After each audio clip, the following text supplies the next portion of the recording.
মাধ্যমিক পরীক্ষা থাকার জন্য সকালে যে সময়ে বের হই তার একটু আগেই বেরোতে হচ্ছিল।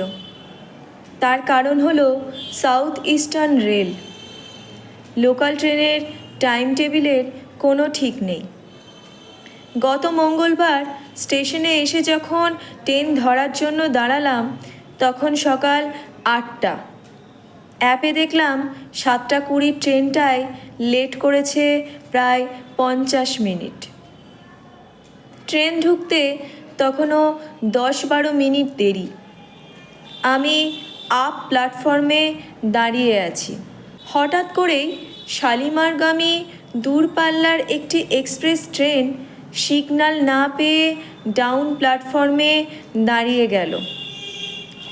ট্রেন দাঁড়িয়ে যেতেই 26-27 বছরের একটি ছেলে উল্টো দিকের গেট দিয়ে লাইনে নেমে আপ প্ল্যাটফর্মে উঠে এলো।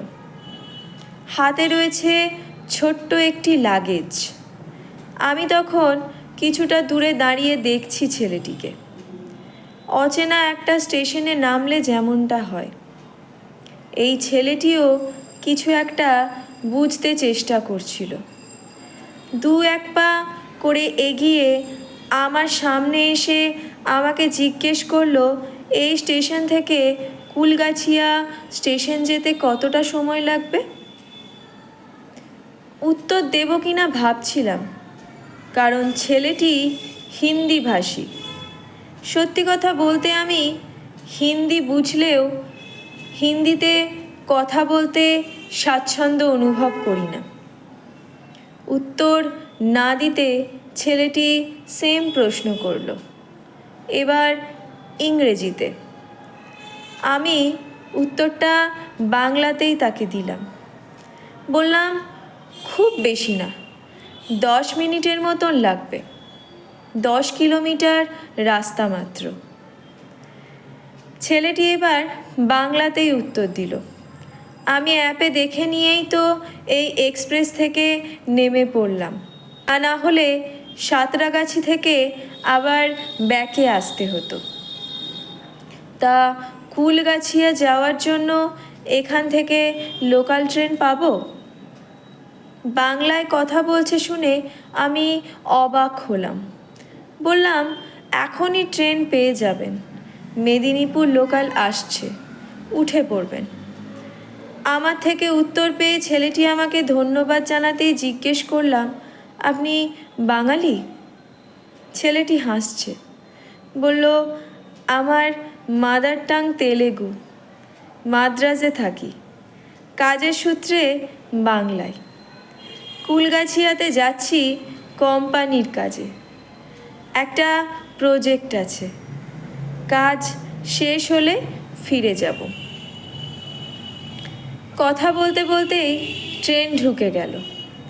ট্রেনে উঠে সিট পেয়ে আমি বসে গেলাম। ছেলেটিও আমার সঙ্গেই উঠল। গেটের সামনেই দাঁড়াচ্ছিল। আমি ডেকে আমার পাশে বসালাম। এমনিতেই কত অচেনা অজানা মানুষের সাথে কথা বলি। ভিন রাজ্যের ছেলে, তার উপর অবাঙালি, সুন্দর করে বাংলা বলছে জেনে আমার নিজেরই ভীষণ ভালো লাগলো। ছেলেটি আমার পাশে বসেই বলল, এই জন্য বাংলাকে আমার ভীষণ ভালো লাগে। অচেনা অজানা মানুষকে কি সুন্দর করে আপনারা আপন করে নেন। আমাকে ডেকে আপনার পাশে বসালেন। বাঙালিদের এই একটা গুণ ভীষণ ভালো। এমন কথার উত্তরে কি বলা যায়? আমি হাসছি দেখে ছেলেটি বলল, আমি আরও 5টা ভাষা জানি, তেলেগু আমার মাতৃভাষা, তবে সবচেয়ে বেশি মধুর লাগে আপনাদের বাংলা ভাষা। বাংলা গান তো আরোই সুন্দর। কথাগুলো শুনছি আর অবাক হচ্ছি।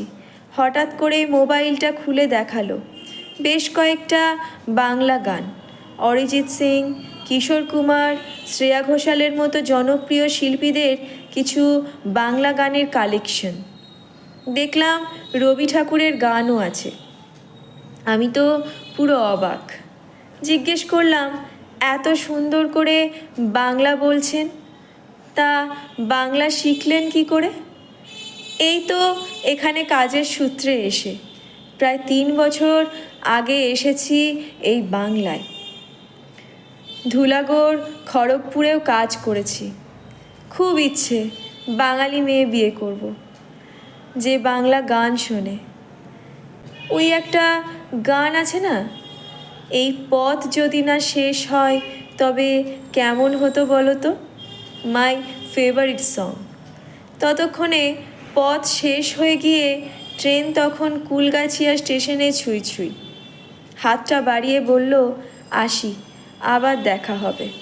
বিশ্বাস করুন, ওই গানটার মতো আমারও মনে হচ্ছিল এই পথ যদি না শেষ হয়।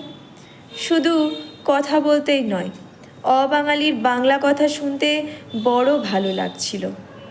কত তাড়াতাড়ি যেন পথটা শেষ হয়ে গেল। মনে মনে ভাবছিলুম, এই হচ্ছে আমার বাংলা ভাষা। এই ভাষার এত মহিমা, অবাঙালিকেও বাঙালি করে তুলেছে, আপন করে নিয়েছে। আহা, মনের মধ্যে শুধু আলাদাই একটা ভালো লাগা।